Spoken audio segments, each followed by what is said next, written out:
This is Test Kitchen Quarantine. Who doesn't love fried chicken?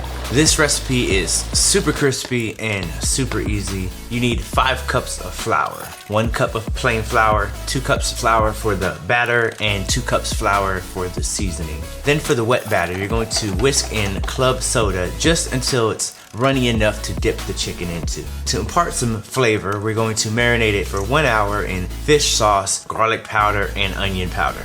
This is my preferred method. Go into plain flour, into the batter, into the seasoned flour, pack it down into the oil for 10 to 12 minutes. Be sure to check with the thermometer that the temperature is at 355 to 360 degrees Fahrenheit. It will carry over cooking the additional 5 degrees. I'm serving my fried chicken with red beans, plantains, and kale. Super delicious.